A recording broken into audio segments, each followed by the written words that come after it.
네. 시장이 다시 좀 어렵게 하네요. 연휴 이후에 또 좋은 마음으로 시장 바라보셨던 분들에게는 오늘 또 대응을 요구하고 있는 시장입니다. 외국인 순매도 속에서 양대 시장은 1% 넘게 빠지고 있습니다. 이 가운데 우리에게 있어서 오늘 선택할 수 있는 전략은 무엇일까요? 자, 지금부터 두 분과 함께 이야기 나눠보겠습니다. 자, 주식명가 MTNW 김대준 어드바이저 모셨고요. KB증권 프라임클럽 박건희 차장 함께하겠습니다. 두 분 어서 오십시오. 예, 안녕하세요. 반갑습니다. 네, 반갑습니다. 자, 오늘 뭘 봐야 할까요? 사실 그럼에도 불구하고 여전히 강한 쪽이 조선으로 보여지실 겁니다. 그리고 갑자기 관세 지나고 통화정책이 조금 더 우리를 흔들려나 싶더니 관세 더하기 통화정책 더하기 지정학적 이슈 더하기 등등등 하면서 흔들고 있기 때문에 반도체가 일단 좀 반응이 나오네요. 저희 하나씩 좀 살펴볼 수 있을 만큼 여러분 도와드리겠습니다. 첫 번째는요. 바로 조선 기자재로 의견 듣겠습니다. 자, 우리 박건희 차장님께서 긍정 의견 주셨는데요. 오늘 조선 기자재주는 정말 좋았습니다. 네. 사실 조선주도 좋아요. 하나오션이 다시 또 올라가면서 흐름 만들고 있고 와 지금 3.56% 나타나고요. 조선 기자재단에 있어서는 근데 그간 상승 상위단에서 이름을 올리지는 않았었던 기자재단이 오늘은 또 강세를 보이고 있습니다. 케이프, STX 엔진 물론 뭐 호실적 이슈도 있고 여러 가지가 있는데요. 의견 들어봅니다. 자, 차장님, 여전히 이제 우리 한미 정상 간의 만남 앞두고 조선은 강력한 협상의 아젠다가 될 거기 때문에 주식시장에서는 지금도 여전히 강세가 나타납니다. 그래서 안 오른 종목까지 지금 좀 최근에 다시 흐름이 나오는 것 같은데 이럴 때 전략은 어떻게 잡는 게 좋을까요? 예, 핵심을 잘 말씀을 해주셨습니다. 안 오른 조선에서 종목들이 오른다가 핵심일 것 같고요. 사실은 제가 저번 주에 굉장히 마음이 불안하고 좀 언짢았어요. 왜 그런지 아십니까? 왜요? 그 KSP라는 종목이 있어요. 엔진 기자재 주들. 어제 한 금요일이었죠. 한 10% 목요일이었죠. 예, 10%가 하락을 이렇게 좀 끝났었는데 실적 발표를 했는데 1분기보다 2분기가 실적은 좋았어요. 사실 매출액하고 영업이익이 각각 한 8%, 18%가 올랐는데 작년하고 비교를 해봤었을 때에는 영업이익 단에서 한 20% 정도 하락이 나타났었거든요.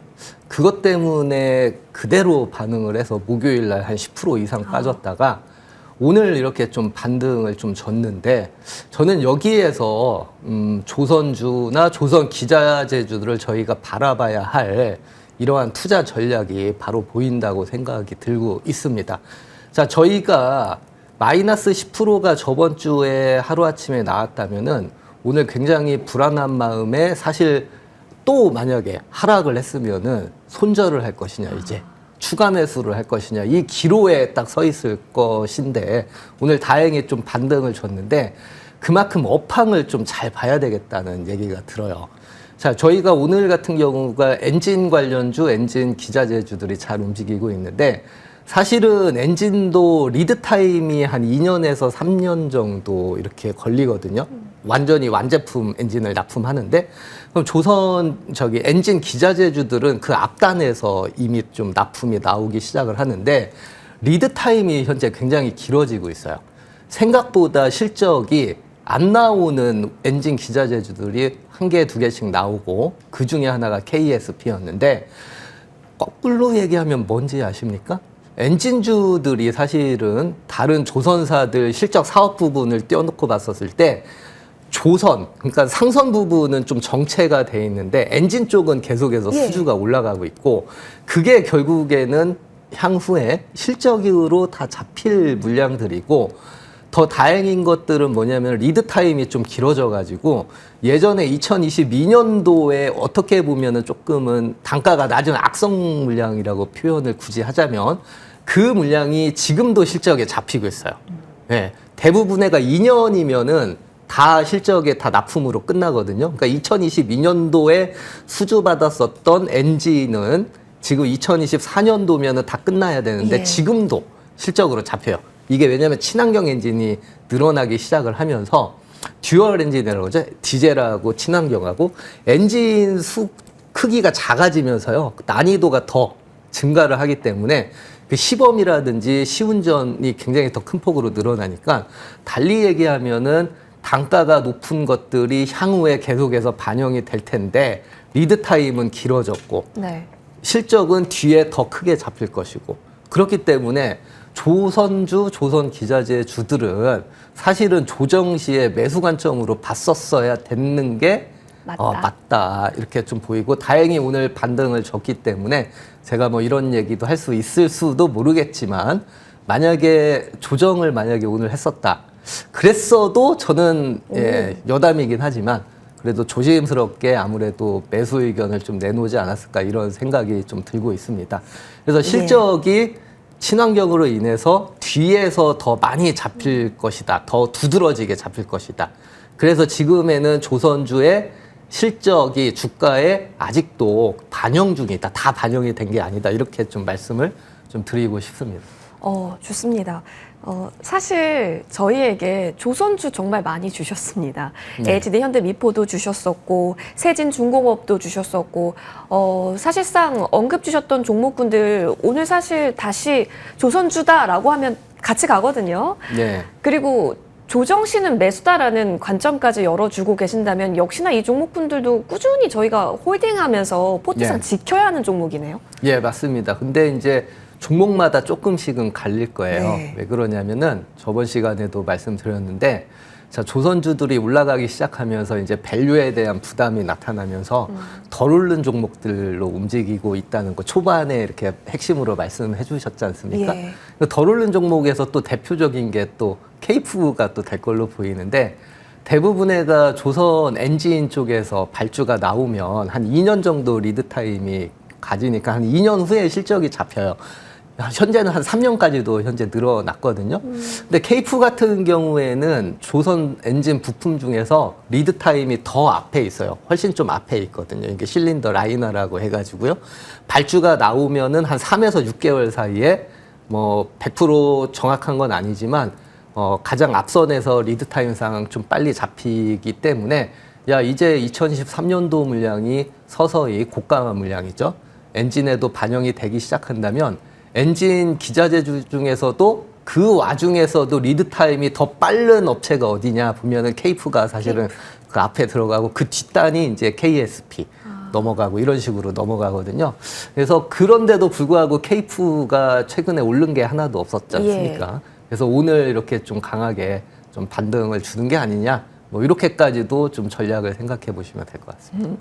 알겠습니다. 그럼 언급 주셨던 세진중공업 여전히 흐름은 보겠고요. 여기에 오늘 또 리드타임 짧은 앞단에 있는 쪽으로서 KF 반응이 나왔는데요. 추가 움직임 또한 기대해 볼 수 있겠다라는 열린 시각 언급 주셨습니다. 자, 그러면 김대준 어드바이저님께 중립 의견을 좀 여쭐게요. 네. 사실 계속 가고 있죠. 피로도를 느낄 때가 됐다 이 의견이실까요? 네, 저는 관점이 좀 다르고요. 예. 앞서서 재료적 측면에서의 말씀을 해주셨기 때문에 저는 수급적 측면에서 꼭 조선 기자재뿐만 아니고 함께 움직였던 조방원 플러스 전략기기 화장품에 대해서 언급해드리고 기자재를 한번 훑어드리면 네네.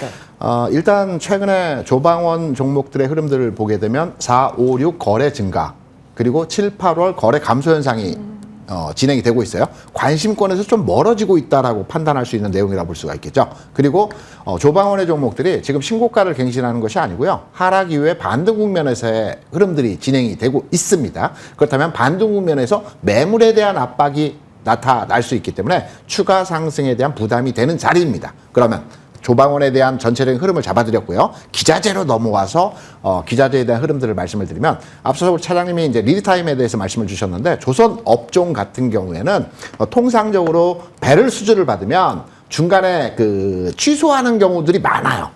그래서 시황에 따라서 업황에 대해서 경제 상황에 따라서 수주를 했다가 중간에 취소하는 경우들이 많기 때문에 최소한 배가 2년에서 3년 건조 기간이 걸린다라고 한다면 1년 정도, 한 30% 정도 배가 건조됐을 때 엔진을 주문합니다. 그렇기 때문에 엔진주들이 뒤늦게 이 주가의 반응도가 이게 리드타임이라고 많이 얘기하는데요.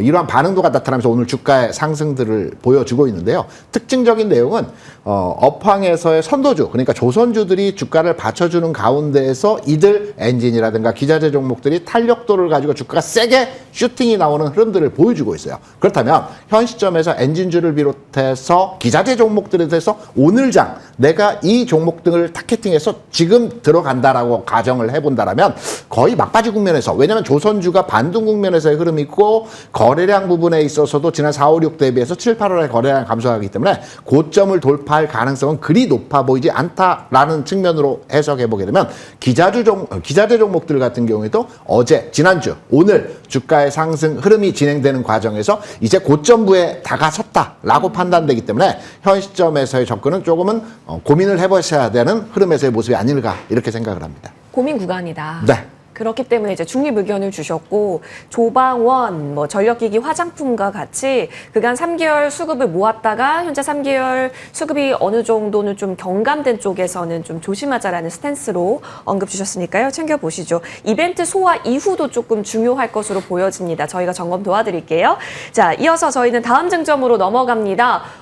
철강은 늘 이런 이슈에 휩싸이는 것 같습니다. 근데 두 분 모두 긍정의 의견을 주셔서 어떤 의미일까? 이럴 때 또 기회로 볼 수 있는 것일까? 이야기 나눠봅니다. 사실 우리 차장님께서는 저희에게 언급 주신 종목 철강주가 진짜 많습니다. 철강 ETF 구성해도 될 정도로 철강주 굉장히 긍정적으로 주셨었거든요. 네, 네. 근데 사실 아실 거예요. 이번에 미국에서 그 수입산 철강 50% 관세 제품 범위를 407종으로 확대했다라는 이야기, 또 주말에 여러 뉴스를 보니까 상계 관세까지 네. 좀 얘기가 나오게 되면서 관세입니다. 네. 그러니까 함량분이 어느 정도 지나가기 전까지는 50%를 매기고 네. 그 넘어간 것에서는 이제 상호관세 15%가 있는 거고 상계관세까지. 관세 철강은 관세로 완전 뒤덮여진 상황이더라고요. 네. 관세가 나오면 일단 가격이 먼저 반응을 할 거예요. 그 예전에 트럼프 1기 때도 저희 국내 유정관 쪽에서 예. 관세가 그때도 한 20% 정도 이렇게 반응이 됐고요. 미국에서는 어떤 반응이 일어났냐면요. 미국의 철강 업체들이 때는 이때다. 가격을 올리자. 예. 딴 관세 때문에 그게 빌미가 돼가지고요. 피해 상승이 일어나서, 추세적으로 이어지지는 못했지만 미국의 철강 업체들이 다 반등을 줬었습니다. 네.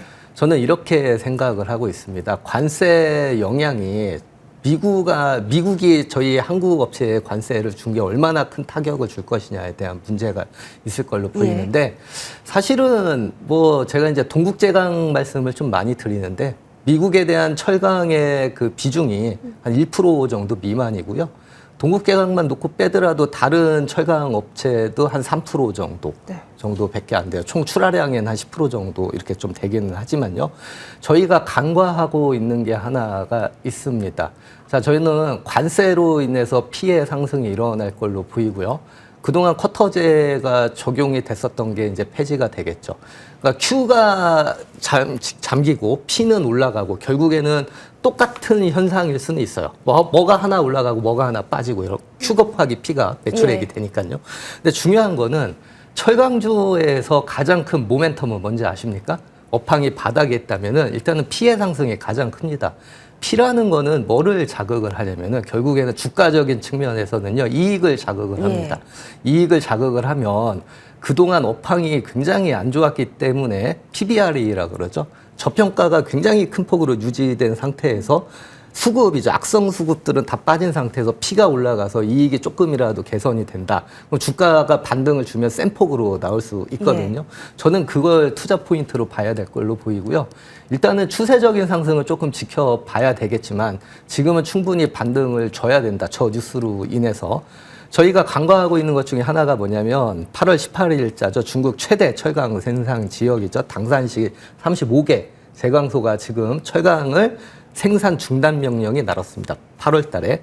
이게 보면은 일단은 그 군사 퍼레이드 앞두고 대기 때문에, 환경 때문에 이렇게 8월 25일까지 생산을 중단했는데 25일 이후에 9월 3일까지는 의무적으로 중단을 할 걸로 이렇게 보이거든요. 7월 달에 철강주가 상승을 했었던 거는 투자 심리 요인이 컸다면 8월 달부터는 실질적으로 감산 정책이 본격화된다는 거고요. 이 감산 정책이 본격화가 되게 되면 공급 축소하고 가격 상승세가 또 동반이 됩니다. 그렇게 되면 미국의 관세로 인해서 가격 상승에 대한 부채질, 그리고 중국의 철강 감산에 때문에 가격 상승에 대한 부채질, 이런 것 때문에 철강업체의 수익성 개선이 사실은 아이러니컬하게도 그 어느 때보다 더 강해요. 그렇기 때문에 철강 관련 주가가 이런 정책 기대감, 물론 뭐 수요라든지 이런 것들 실질적인 거는 봐야 되겠지만 이제는 빠진다기보다는 수급적으로 지금 보면 동국제강 같은 경우 외국인들이 계속 사고 있거든요. 이런 것들까지 보면 단기 반등 가능성이 좀 높다 이렇게 보고 싶어서 저는 긍정으로 철강업은 보고 싶습니다. 오히려 이럴 때 그럼 봐야 할 이유가 되겠다. 우리 시청자님께서 철강은 때려야 강해지는 거 맞는데 지금 관세로 너무 많이 때리는 거 아니냐. 근데 오히려 이렇게 단련을 받아서 더 강해질 수 있다면 지금이 또 기회로 바라보는 시각 또한 있었으니까요. 살펴보시고요. 잠시 후에 탑픽이 철강주에서 챙겨야 주셨기 때문에 끝까지 여러분 채널 고정해 보시죠. 자, 철강 저희 톱파보기 해봤고요. 이어서 다음 쟁점으로 넘어갑니다. 반도체 체크해 봅니다. 두 분 모두 긍정. 이곳도 관세 이야기가 좀 많습니다. 자, 원래 여러분 정말 이거 업데이트를 계속해야 되는 것 같습니다, 대표님. 100% 얘기가 나온 게 엊그제 같은데 그때 또 미국의 생산시설 짓는 기업에는 면세 해주겠다 이렇게 얘기 나왔던 것으로 저희가 기억하거든요. 근데 또 최대 300%가 가능하다라고 나오니까 그의 워딩을 하나하나 업데이트 해가고 있는 요즘이 참 바쁩니다. 그와 함께 널뛰기도 같이 뛰어요. 그렇죠. 근데 업황이 나쁜 건 아니잖아요. 그럼 당연하죠. 이럴 때는 어떠한 재료 확인으로 보면 될까요? 우리가 문제에 대한 본질을 한번 깊이 들여다 봐야 됩니다. 반도체 300%에 대한 관세를 부과할 수도 있다라는 내용으로 필라델피아 반도체 지수 2% 가까이 빠졌고요. 국내 반도체 투탑도 오늘 주가 하락을 하고 있어요.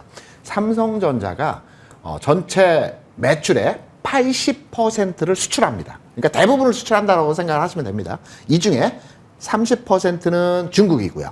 30%는 미국입니다. 그러면 반도체 가격에 대한 관세가 300% 관세를 맞을 경우에 피해를 받는 기업들은 과연 어디가 된다라고 생각을 하실까요? 중국 기업이나 미국 기업이 여기에 대한 영향을 받겠죠.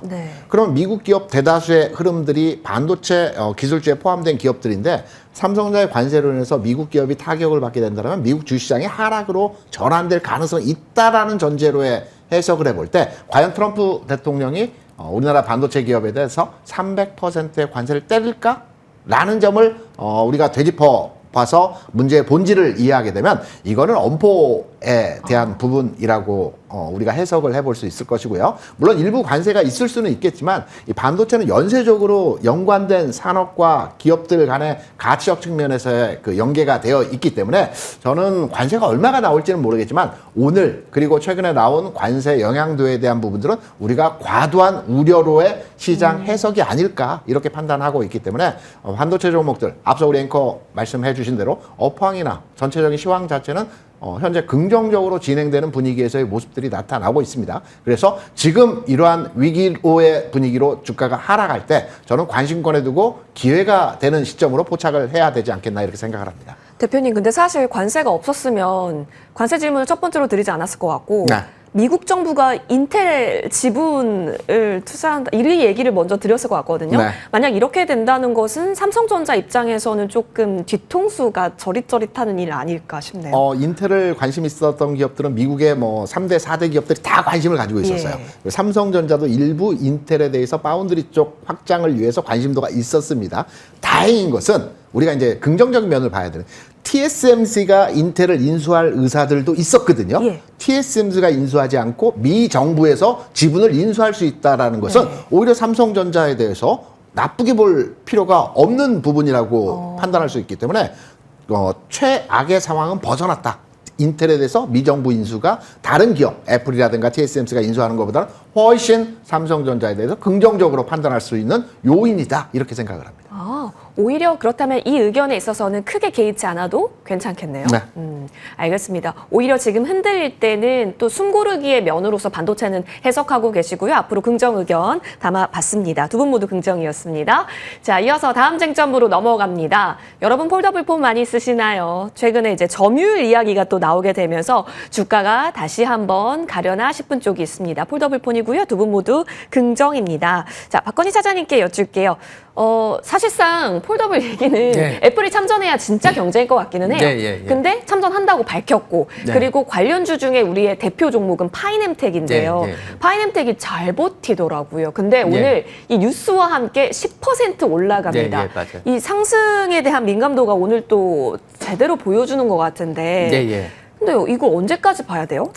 일단은 키포인트는 애플의 폴더블이 출시가 그쵸. 2026년인가 예. 예상이 돼 있죠. 초기에 이제 독점을 할 수 있다는 거죠. 한국 업체들이. 그 초기에 독점을 해주면은 장기적인 수익성 측면까지도 이렇게 좀 개선이 될 거다.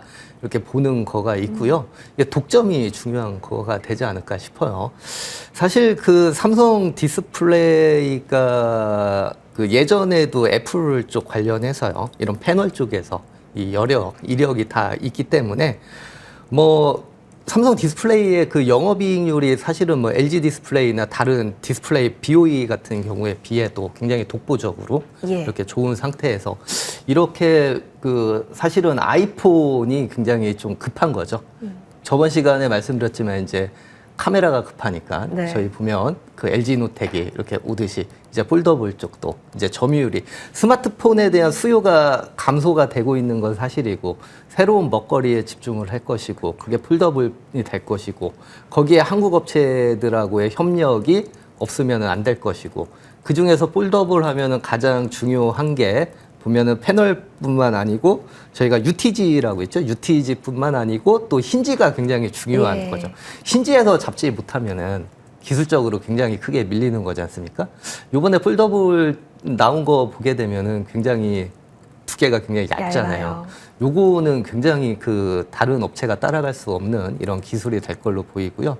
물론 뭐 저희가 뭐 관련주들 정리를 해보게 되면 뭐 외장인지의 KH 바텍이라든지 뭐 여러 가지 있겠지만 결국에 내장인지가 중요하게 된다면 파이nem텍이 될 것이고 요번에가 폴더블주가 스마트폰의 또 다른 틈새 시장으로 보게 된다고 하고 네. 그 틈새 시장에서 미국 점유율이 급상승했다는 거는 또 다른 기회가 될 수 있다고 보고 있기 때문에 저는 이렇게 폴더블 관련주들을 조금 더 긍정적으로 보는 게 맞지 않나 이렇게 생각이 듭니다.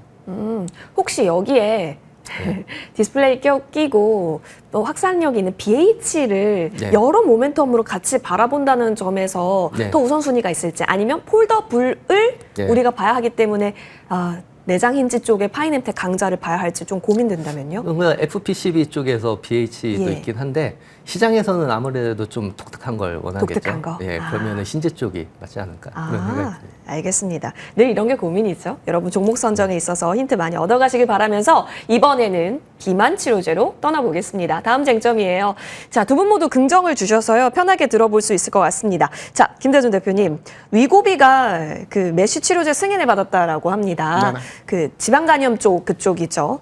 GLP-1 계열로는 첫 승인이기 때문에 의미가 있어 보이고 이제 진짜 비만 치료제는 만병통치로서의 증명을 해나가고 있는 구간처럼 느껴집니다. 여기에 더해서 마운자로가 21일부터 처방이 될 수 있다더라. 20일에 유통이 시작되고 21일부터는 처방이 될 수 있다라는 얘기와 함께 지금 비만에 대한 모멘텀이 굉장히 강해진 순간이에요. 근데 늘 비만은 사이클을 좀 탔었거든요. 그렇죠. 수급이 모일 때 갔었거든요. 이제는 어떤 형식으로 좀 보는 게 좋을까요? 먼저 미국 시장에서 최근 바이오 섹터의 종목들이 많이 빠졌다가 반등을 주는 형태에서의 모습들이 현재 진행이 되고 있어요. 네. 지난 주말에 전 두 가지 관점으로의 그 시장에서 그동안 보지 못했던 내용에서의 흐름들을 기사로 접했습니다. 첫 번째는 워렌 버핏이 바이오주에 대해서 2조 원을 주식을 샀다라는 겁니다. 여기에 대해서 그 헬스그룹 몇몇의 종목들이 주가 상승률이 굉장히 크게 나타났어요. 워렌 버핏 하면 가치주를 좋아하죠. 일본에서는 상사주, 미국에서는 월마트나 코카콜라 같은 종목들에 대해서 관심 있는 투자자입니다. 성장주는 잘 들여다보지 않았었어요. 그래서 엔비디아도 사지 않았었죠. 그런데 바이오 섹터는 성장 섹터입니다. 워렌 버핏이 성장 섹터를 샀다는 것은 뭔가 시장에서 성장 섹터의 움직임이 앞으로의 진행 과정에서 긍정적으로 움직일 수 있다라는 측면에서의 내용을 확보했다라고 우리가 판단할 수 있을 것이고요. 두 번째는 앞서 이제 비만 치료제 말씀해 주셨지만 지난해 2024년 기준으로 해서 가장 많이 팔린 약이 어떤 약인가를 우리가 데이터를 놓고 보면 그 항암제 관련한 키타루나가 가장 많이 팔렸고요. 40조입니다. 그리고 두 번째로는 오젬픽, 이 당뇨병 치료제인데 비만 예. 관련 치료제로도 판매됩니다. 이게 20조 원이고요. 그 다음에 많이 팔린 게 마운자로 10조 원입니다. 여기서 무슨 내용을 알 수 있냐면 2위와 3위, 금액적으로는 여전하게 항암제가 제일 크긴 하지만 2위와 3위가 이 비만 치료제 관련주이라는 겁니다. 그렇다고 본다면 이 비만 관련한 이슈는 뭐 당장에 최근에 주가 하락을 했고 뭐 매출, 판매가 좀 저조하기 때문에 어떠한 그 정체, 침체 과정으로 간다라기보다는 앞서 우리 앵커가 설명했지만 어떤 과정에서 한 달에 위축되는 과정, 또 팽창하는 과정을 거쳐가는 형태에서의 모습이 진행되고 있기 때문에 오늘 장 그리고 지난주 장에서 흐름이 약간씩 오르내림의 반복적 과정을 보여주고 있어요. 그런데 여전히 긍정적인 평가로에 접근을 해야 하지 않겠느냐 이렇게 생각을 합니다. 크게 보고 계시는 종목은 그러면 어디 쪽이신지?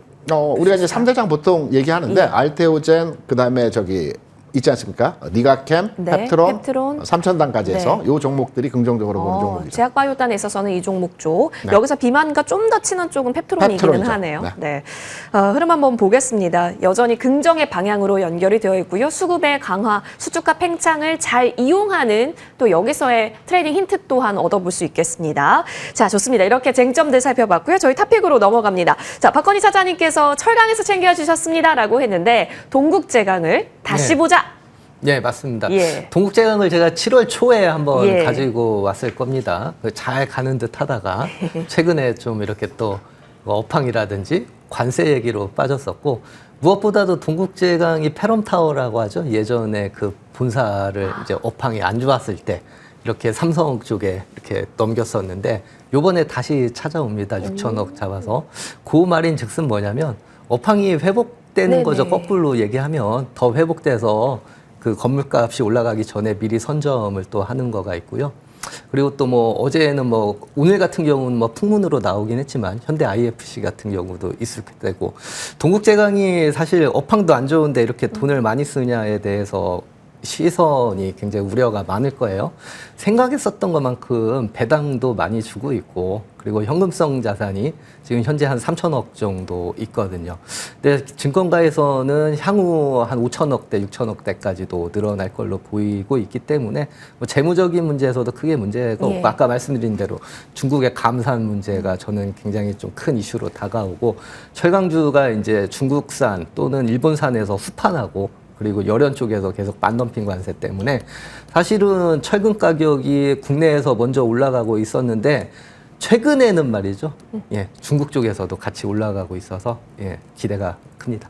네, 목표가는 11,500원까지 챙겨보는 것으로 동국제약 흐름 정리하고요. 이어서 김대준 대표님의 탑픽입니다. ST팜으로 챙겨주셨네요. 앞서 이제 워렌 버핏 잠깐 예. 얘기를 했는데요. 바이오 섹터의 긍정적인 방향을 보고 있는데 바이오 섹터 내에서도 힘겨루기가 나타납니다. 신약과 CDMO죠. 이게 왔다 갔다 하면서 주가의 상승 주도권을 가져가는 형태의 모습들이 진행되는데요.